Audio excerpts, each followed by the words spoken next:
South African Communist Party is commemorating the passing of its former leader, Joe Slovo, at the Avalon Cemetery here in Johannesburg this morning. SACP General Secretary Nzimande is expected to address the 23rd annual commemoration ceremony. At the time of his death on June 6, 1995, Joe Slovo was the SACP National Chairperson, Central Committee and Political Bureau member. He was also serving in the National Executive and Working Committee of the ANC, as well as the First Minister of Housing, following South Africa's first non-racial democratic general election held in April of 1994. There will be messages of support from alliance partners and the Young Communist League of South Africa. And for more on the story, we now cross to our reporter Ntakone Ngatani in Avalon. Good morning and welcome to AM News.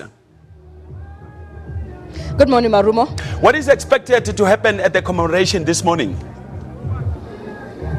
Well, Marumo, as you've rightfully pointed out, we are at Avalon Cemetery, and this is one of the biggest cemeteries here in Johannesburg.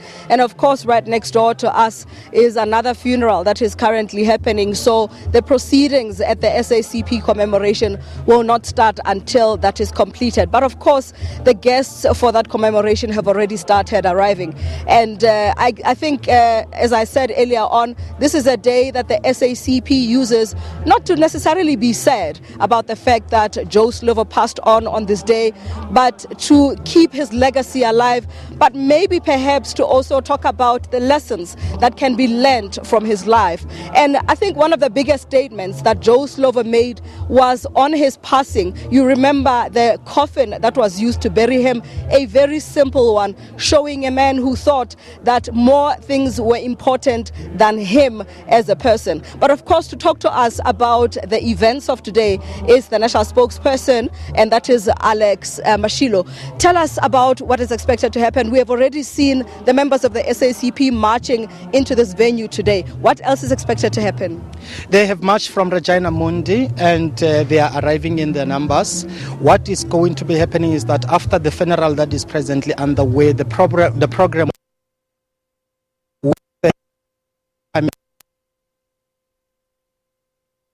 will deliver a message of support, followed by the South African National Civics Organization, SANCO, COSATU, and the ANC, represented by National Chairperson Mandashe. SACP Secretary General Nzimande will deliver the keynote address for the event.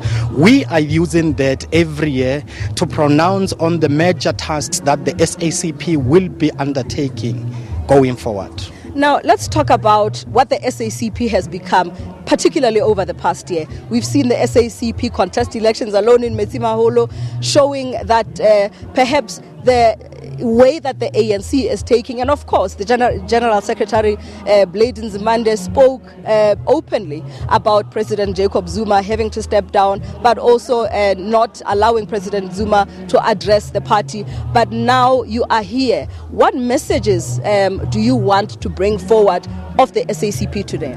Remember that we were asking for meetings with the leadership of the African National Congress for a period of a year. It would not have been correct, having not met with the leadership of the ANC, to allow President Jacob Zuma to directly address our members at the Congress. We did not prevent him. All we wanted was to have a meeting with him to deliver the decisions we took about his leadership. So that meeting did not take place until October 2017. The SACP is defining what Comrade Nzimande will be addressing here, what we call the new era for the alliance.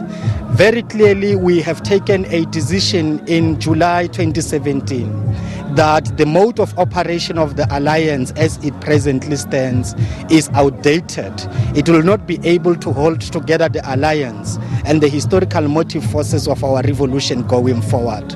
It is unfair for four organizations to come together in an alliance to campaign for the African National Congress to win election, only for one individual, or worse off, for a faction or certain individuals elsewhere to make decisions without consulting let alone with the alliance, but with the ANC. We did not campaign for those individuals. We campaigned for the ANC. The ANC is a leader not only of its members, but also of our alliance. There has to be consultation. If there is no consultation, that undermines the strategic importance of the alliance. Now, as you commemorate Joe Slovo today, what should we remember him as? Joe Slovo contributed immensely as an individual, but of course as a loyal cadre guided by revolutionary discipline within collective leadership in our struggle for liberation and social emancipation. We talk about the theory of our struggle and many other documents within the African National Congress and the South African Communist Party. Joe Slovo was part and parcel of the authors of those documents. This includes the first strategy and tactics of the African National Congress that was adopted in 1969, at that time without even being part of the ANC leadership. Thank you very much. That is Alex Mashilo. He's a spokesperson of the SACP.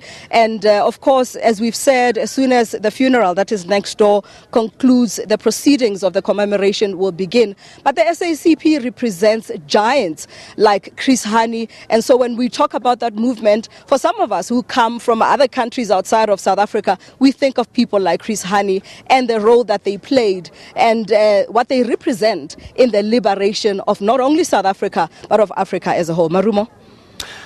Thanks a lot. Of course, that's my colleague, Ntakwana Ngatani, joining us from Avalon, right here in Johannesburg, where, of course, SACP is celebrating the 23rd, actually commemorating the 23rd of Joe Slovo. Of course, later on, we're expecting SACP General Secretary, Dr. Nzimande, to be, of course, delivering that made speech. And, of course, measures of support also from members of the Tripartite Alliance. But as soon as that program gets underway, we'll definitely take you live there. Now,